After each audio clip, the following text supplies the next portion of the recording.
Hey everyone, welcome back to the channel. In today's video, I'm going to walk you through a really creative way to showcase your experience.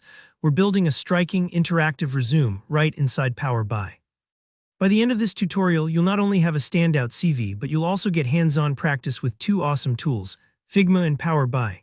Whether you're looking to impress potential employers or just want to add a unique touch to your professional profile, this step-by-step guide will have you covered from start to finish.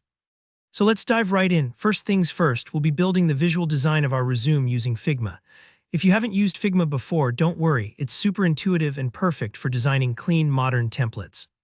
Go ahead and open up Figma and head to the template section. You can find this at the left sidebar under templates and then select tools.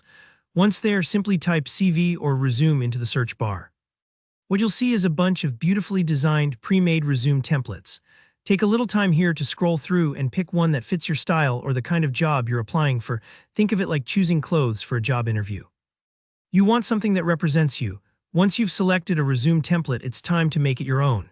Start by deleting any sections, blocks, or details that you don't want included. Maybe there's a references area you don't need, or perhaps a quotes section that doesn't fit your vibe. Just click on those elements and press delete. This process helps keep things focused and tidy, so your Power BI report will be uncluttered and easy to read. Don't worry if you're not a designer, just aim for simplicity.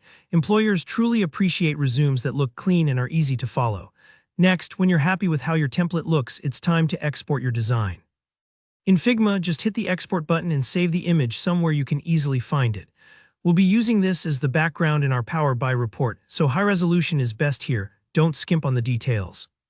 Think of this exported file as the digital canvas your data and experience will sit on. Now let's switch gears and open up Power BI. Once you're in, click on the blank canvas to make sure you're ready to start editing.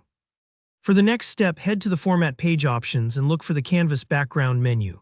Here, you'll see the option to browse, select that, and upload the resume image you just exported from Figma. At this point, make sure you set the background image to fit, so it stretches perfectly across your Power BI page without cropping or unwanted white space.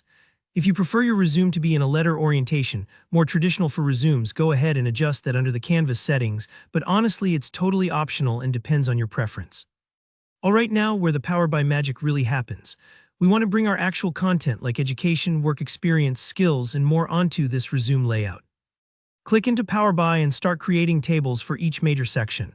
So for your education, create a table and type in your degrees, dates, and institutions.